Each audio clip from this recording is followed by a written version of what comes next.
The third time she asked about my pension, I almost didn't notice.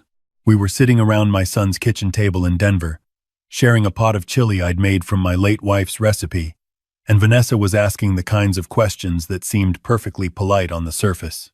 How long had I worked for the county? Did I have a good retirement package? Did I manage my own investments or work with someone? My son laughed it off, told her I was the most financially conservative man alive, that I kept my money in 3 different banks just to be safe. She laughed too. I laughed too.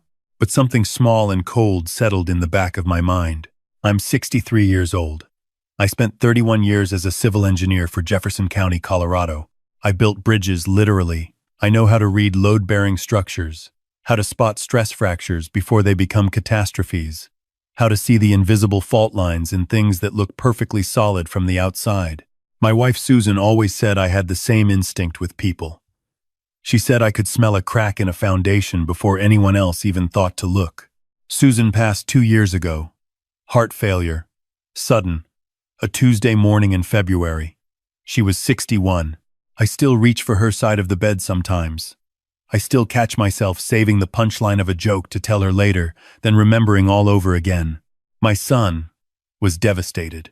He and his mother were close in a way that some fathers might have been jealous of, but I never was. I thought it was beautiful. After she died, I watched him grieve, watched him pull back from everything and everyone for about 8 months. Then, slowly, he started coming back to life. He started running again. He started calling me more. And then, about 14 months ago, he told me he'd met someone. Her name was Vanessa. She was 31, worked as a pediatric nurse at a hospital in Aurora, loved hiking and old movies and making elaborate Sunday breakfasts. When I met her the first time, she was warm and funny and attentive. She looked at my son the way Susan used to look at me across a room, like he was the most interesting person in it. I liked her. I genuinely liked her, which is exactly why it took me longer than it should have to pay attention to the cracks. The first time she asked about my finances, it was easy to wave away. We were talking about retirement in general terms, the way you do when an older person is at the table. She asked if I had a financial advisor. I said no. I managed things myself. She nodded and seemed genuinely curious. The second time was at Thanksgiving. My son had cooked. First Thanksgiving since Susan, and we were all trying to be brave about it. Vanessa helped with the pie. She was good in the kitchen, and I appreciated that she didn't try to make it Susan's pie, didn't try to replicate something she'd never tasted. She made her own thing, and it was good. But somewhere between dessert and coffee, the conversation drifted again toward money. Property values in Denver. The equity in my house in Lakewood, whether I planned to sell someday or leave it to my son. I answered honestly because there was no reason not to. My house was paid off. I'd lived there for 22 years. I had no immediate plans. But yes, eventually, my son would inherit it. She asked a follow-up question about what the lot was zoned for. I told her. Then I moved on. The third time, as I said, was the kitchen table and the chili, and after that came the fourth time, and the fifth, and somewhere around the fifth, the cold feeling in my chest stopped being small. I didn't say anything to my son yet. I had nothing concrete. I had a series of polite dinner table questions and a feeling in my gut that I couldn't explain to anyone without sounding like a paranoid old man who couldn't accept that his son had found happiness. I knew exactly how that conversation would go. I had watched enough friends lose their children over exactly that kind of accusation. The suspicious father, the jealous parent, the one who couldn't let go. I wasn't going to be that. I needed to know what I was actually dealing with before I opened my mouth. So I started quietly. I'm an engineer. I document. I observe. I don't act on intuition alone. I follow the data. I pulled up her hospital on LinkedIn first. Searched the staff directory on their website. There was no Vanessa listed in nursing staff. That wasn't necessarily alarming. Not everyone maintained a professional profile, and hospital staff listings were often incomplete. So, I went a step further. I called the hospital, said I was trying to send a thank you note to a nurse who had cared for my granddaughter, and I wanted to make sure I had the right department. The woman on the phone was patient. She checked. There was no one by that name currently on staff in pediatrics. She checked all of nursing. Nothing. I sat with that for a long time. It still wasn't proof of anything terrible. People changed jobs. Maybe she had transferred recently and hadn't updated things. Maybe she had given my son a slightly different version of her employer. There could be a dozen innocent explanations. So I kept going. I have a friend from my working years, a man named Gary, who spent 20 years in county records before he retired. Gary knows how to find things. I called him on a Wednesday afternoon and told him I needed help doing a background check on someone, that I was worried about my son. Gary didn't ask a lot of questions. He said, "Give me a few days." 5 days later, Gary called me back. The woman my son knew as Vanessa did exist, but the details she had given him were layered over a very different history. She had worked at a medical clinic 4 years ago, briefly, as an administrative assistant, not as a nurse. She had no nursing degree from the university she had mentioned to my son. She had a civil judgment against her from 3 years ago. A former boyfriend had sued her successfully for nearly $18,000. Money she had borrowed and never repaid, and she had a different last name then. She had legally changed her name about 2.5 years ago. I wrote all of this down in my notebook. The same kind of engineer's notebook I'd used for 30 years. The green, hardcover kind with the graph paper inside. I wrote it in neat columns. Date, source, detail.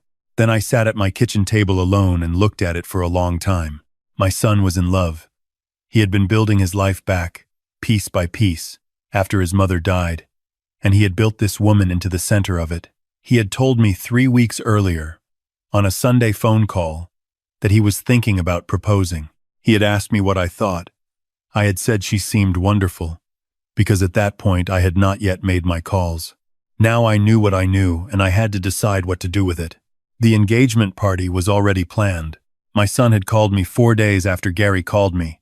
His voice lit up from the inside, and told me that he had proposed at Red Rocks the night before, that she had said yes, that they wanted to celebrate with family and close friends the following Saturday at a restaurant downtown. I said congratulations. I meant it, and I didn't mean it at the same time. I felt sick. I thought about calling him immediately and telling him everything over the phone. But I knew my son. He was going to push back. He was going to want to defend her. And if I came at him with a folder of information while he was still floating on the happiness of the proposal, he was going to hear it as an attack, not as love. He was going to choose her, at least in that first moment, and I was going to lose the chance to reach him at all. I decided to wait until I could be with him in person. I decided the engagement party was my moment. The restaurant was a place called Ember, nice but not formal, the kind of place with exposed brick and good wine and small plates meant for sharing. There were about 20 people there. His college friends, her 2 girlfriends who I was meeting for the first time, my son's cousin from Albuquerque who had made the drive up. I sat near the head of the table, and I watched Vanessa work the room. She was good at it. She was very, very good at it. She had a story for each person, a genuine seeming interest in whatever anyone was saying, a laugh that arrived right on cue. I watched her clock the room the way I was clocking it, and I felt the hairs on the back of my neck rise. She noticed me watching. She came and sat beside me during the cocktail hour, before everyone was seated, and she was warm and attentive and asked about a bridge project I had mentioned weeks earlier. She remembered the details. I gave her credit for that. "You must be so proud of him," she said.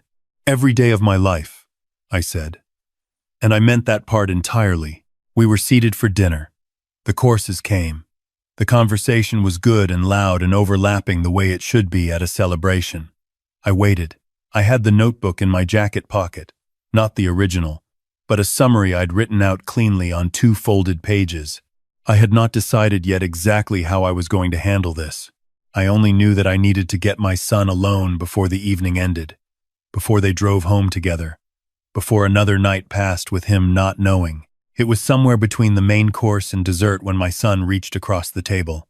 He didn't say anything. He had been laughing at something his friend from college had said, and then his expression shifted, a small, almost invisible shift, the way a room looks different when a cloud passes over the sun. He reached across the table with his right hand and laid something beside my bread plate. A folded piece of paper torn from what looked like the paper liner they put under the dishes here. I picked it up. I unfolded it under the table. It said, "Dad, I need 5 minutes alone with you. Don't make it obvious. Bathroom. 10 minutes. I refolded it and put it in my pocket and finished the bite I was chewing and laughed at something someone said across the table. I waited 11 minutes, counted them on my watch. Then I excused myself. My son was already in the small hallway outside the men's room, standing with his arms crossed and his back against the wall. He looked the way he had looked as a teenager when something had gone wrong at school. That specific combination of trying to be composed and not quite managing it. "Tell me what you know," he said. I looked at him for a moment. "What do you mean?" "I've seen you watching her all night," he said. "I know that look. You had that look the one time I brought home a used car that I thought was a great deal, and you knew in 30 seconds it was a lemon. You've had that look since before we sat down. So tell me." I took the 2 pages out of my jacket pocket. He read them standing there in the hallway. He read them slowly. I watched his face and I kept my own face as steady as I could because I knew he needed me steady right now. When he finished, he folded the pages the way I had folded them and stood very still. "How long have you known?" he asked. "About 10 days, I said. "You should have told me sooner." "I know," I said. "I thought about it. I made a bad call on the timing. I'm sorry for that."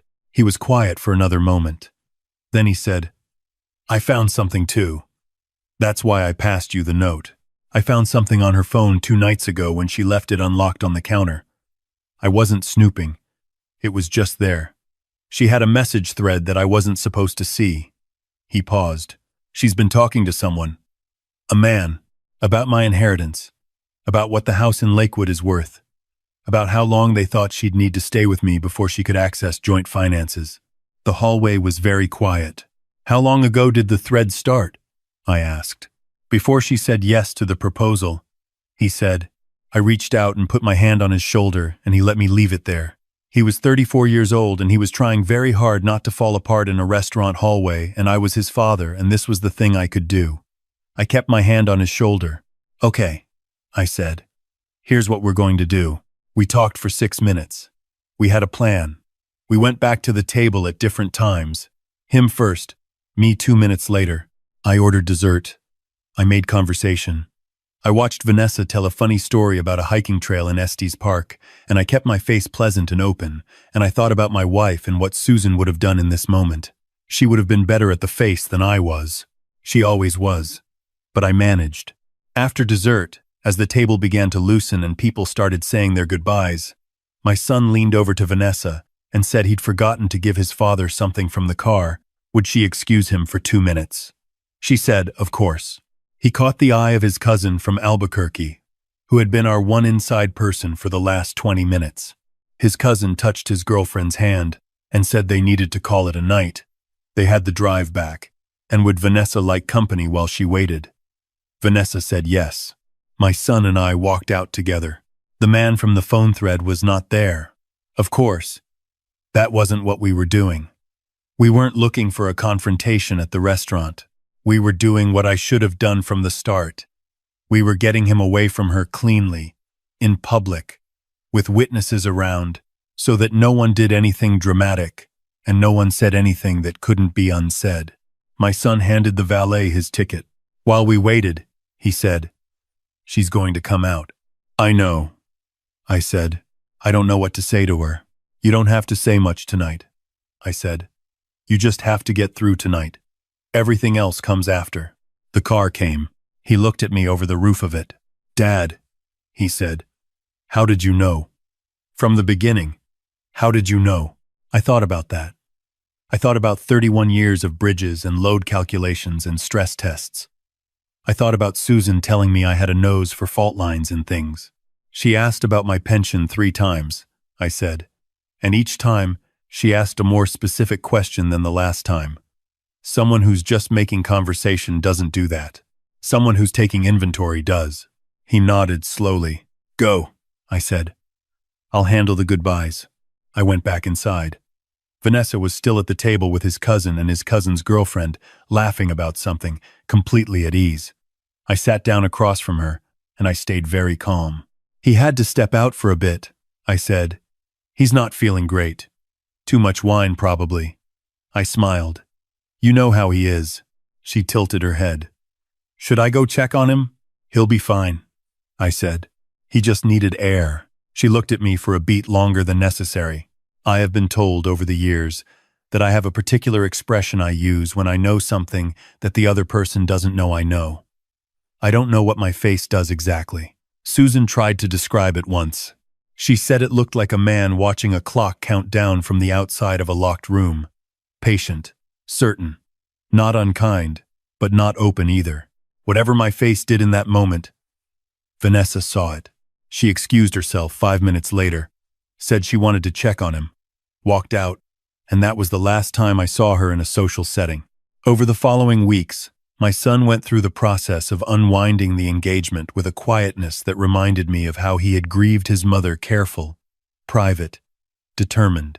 He met with her once, alone, in a coffee shop, and told her what he had found. She denied the phone messages at first, then minimized them, then tried a version of events in which she was the misunderstood one. He listened to all of it. Then he said goodbye. She did not take it gracefully. There were phone calls. There were a few days where he had to block several numbers. His cousin down in Albuquerque called him every evening that week, sometimes just to talk about nothing, which I was glad for.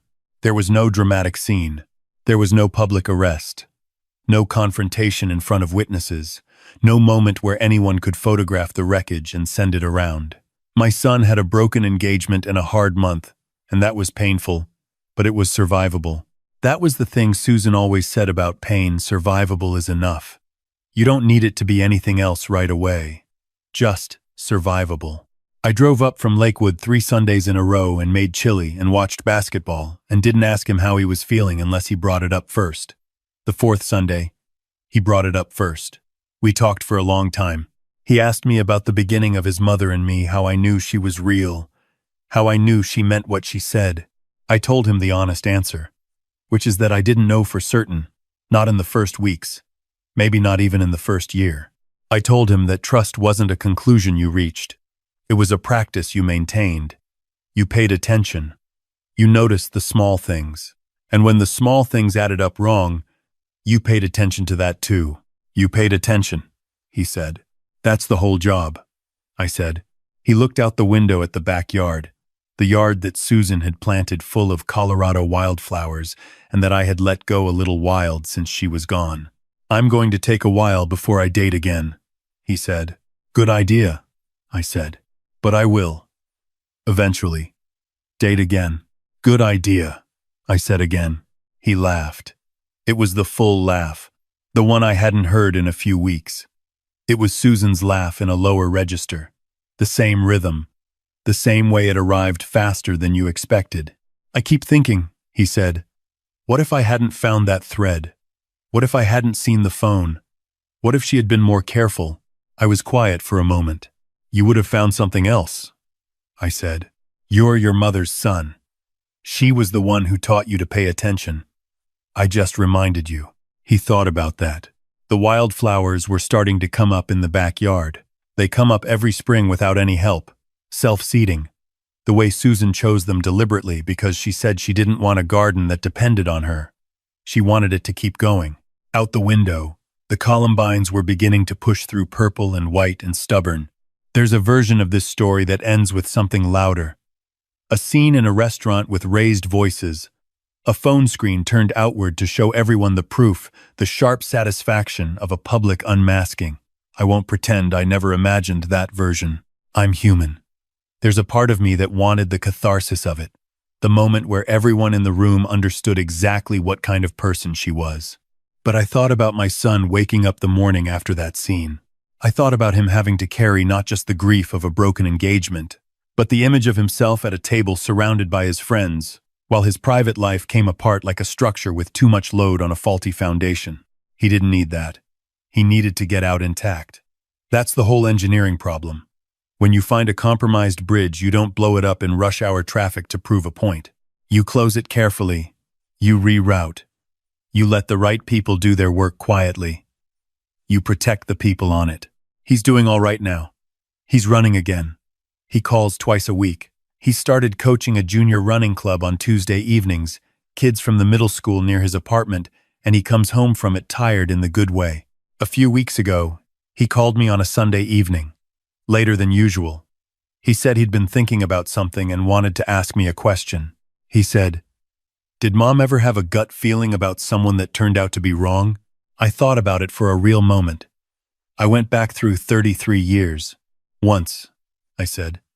She was absolutely convinced that our neighbor Dave was hiding something terrible. Watched him like a hawk for 4 months. Turned out he was planning a surprise party for his wife's 40th and needed to keep it secret. My son laughed again. The good laugh. "So it's not a perfect system," he said. "Nothing is," I said. "You watch anyway. You document anyway. You have someone you trust, and you tell them what you're seeing. And when the data comes back, you believe it." "Who did you trust?" he asked. "When you were figuring out Vanessa?" "Gary from County Records," I said. "And your mother?" He was quiet. "Mom's not here." "I know," I said. But I talked to her anyway. In the backyard, while the columbines were coming up, I said, "Susan, I don't know if I'm reading this right, and I need you to tell me if I'm wrong." And then I went back to the table, and I looked at my notes again, and the notes hadn't changed. He didn't say anything for a long moment. "That's not crazy," he said finally. "No," I said, "it isn't." I got up from the kitchen table after we hung up, and I walked through the house. The living room with the reading chair Susan picked out, the hallway with the framed photographs, the back door that sticks a little in humidity, and I went out into the backyard in the early evening dark. The columbines were closed for the night. The way they do. They'll open again tomorrow. They always do. I stood there for a while, my hands in my jacket pockets, listening to the neighborhood sounds. A dog somewhere 2 streets over. A car turning slowly at the end of the block. I have been a father for 34 years. I have learned that you cannot build a wall around the people you love and call it protection. You can only pay attention. You can only be present and honest and willing to say the hard thing at the right moment in the right way. You can only make sure they know that when they pass you a folded piece of paper across a table and say, "I need you," you will still be there, still steady, still reading the load-bearing structures of the world around them. That is the whole job. The whole thing. Susan knew that long before I did. She was always the better engineer of the two of us, really. She just built different things.